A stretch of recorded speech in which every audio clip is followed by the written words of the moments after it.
Hello and welcome to the Observe Conversations channel. I am VR Sampath, retired IPS, aka Sampath Ramanujan MFA. For more details, click the link below. Please subscribe and click the bell icon.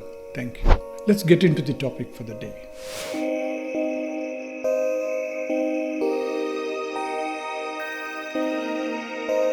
Today's topic is your expressway to enlightenment. What is philosophy and why? First of all, philosophy is meta-life. Secondly, it is not a subject like science or arts. It's more personal. It cannot be studied. It can only be observed in oneself. Philosophy is a roadmap to figure out yourself and what your life is all about. In short, the GPS of your life's journey on the planet. We go about life either randomly or carried away by events. Events all around and inside us. Or, at the least, we adopt a model from the past without questions. Right now, we are besieged by a deluge of information and misinformation from outside events. So much so that we practically have no inner events or life, or at least we don't notice them. Some philosophers said life is like an ocean, samsara sagara. You will shiver and shudder imagining yourself floating in the middle of an ocean with nothing to hold on to. A religious person will say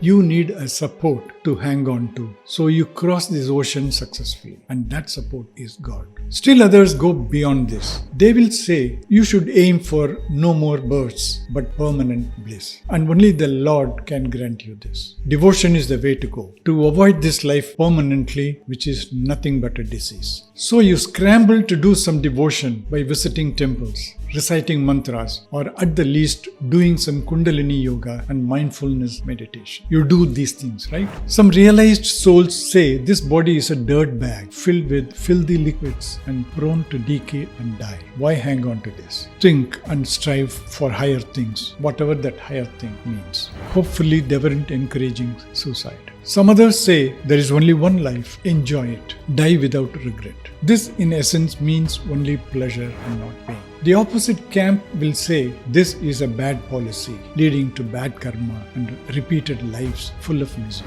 Some of us shun philosophy and say, you know what, I don't care if God is there or not. I don't believe in karma. All that matters to me is ethical behavior, that's all. But whatever we believe in, majority of us seem to have zeroed in on one way of life: marriage, family, and raising kids. Mix some religion, spirituality, and entertainment, and work all life to support this heavy backpack called family. Grow old and die. It's like making a prison cell for ourselves, walk in voluntarily, put on the ankle chains and handcuffs gratefully, and throw away the keys through the iron bars where you cannot reach. Most of us get battered in the process, but either we don't know it or we don't talk about it or praise it as the best way to live. My husband, my wife is the best. And some of us who still have some spirit left, divorce and change partners, get more into children, stepchildren and step-parents business and get more battered and bruised. And repeat, they don't talk about. And a minority few will say, I told you so. Sanyas is the best policy. Many people admit a pet,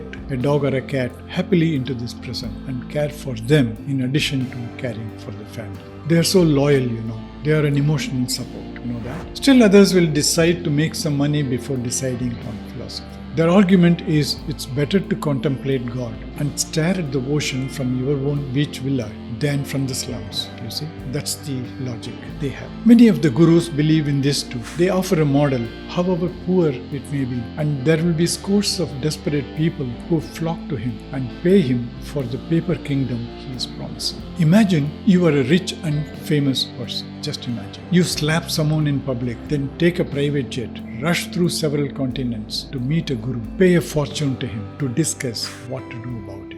I'm just asking you to imagine the resemblance to any real situation is accidental. The problem of rage is inside you. You act on it and the other one gets slapped. I can understand this, but I can't understand why the third party, the guru, gets paid. The guru, I don't mean that guru, grows rich, opens branches of his ashram all over the world, even buys an island and establishes his cardboard kingdom there. The same goes for religious conversion games, worship places, spiritual retreats, etc. People flock to all religious philosophical games available on the spiritual game arcades all over the world. They spend their lifetimes window shopping in all these markets but still return empty-handed. Those who succeeded in money making are no better. All their life goes in either spending their money or safeguarding it, even into their next birth. I mean it. One living great Indian guru wants Bill Gates to part with half his fortune, and the guru will arrange to have it returned to Bill Gates in his next birth with interest in case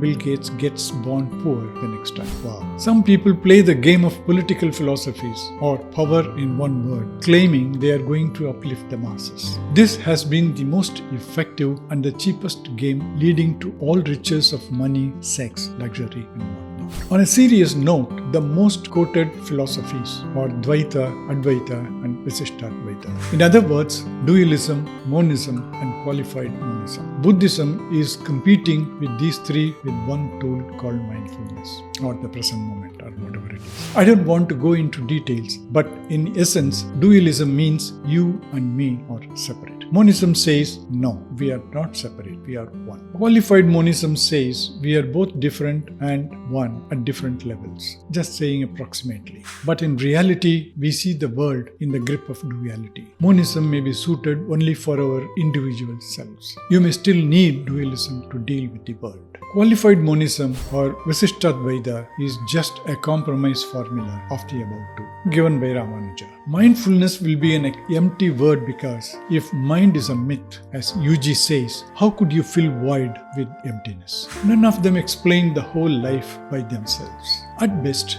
they are projections of different masters of the past. My respects to them. These are some of the samples of philosophy of the past. There are so many more. It's like choosing a dress in a shop. You see many varieties and you try some of them and settle for one or two which suit your ideas. The past philosophies are similar. They are models and projections for you to choose from, but none of them is the model. Believing that yours is the best model of life is the root cause of misery for humanity, even in the 21st century. So, if UG says the past is the burden of culture on your shoulders and you need to unburden yourself first before you go about your philosophy, is he wrong? If you get it, then you have won half the battle. You get that your body is not a dirt bag, but an intelligent product of creation or evolution or whatever, and it knows much better than you do. Respect the body, relieve it from the burden of the mind and its thoughts, and keep fit is the first and foremost philosophy. If you do, then you are on the expressway to enlightenment. In our next episode, we will see how spirituality of the past is only a menu without meals. I am done for now. Catch you later. Thank you.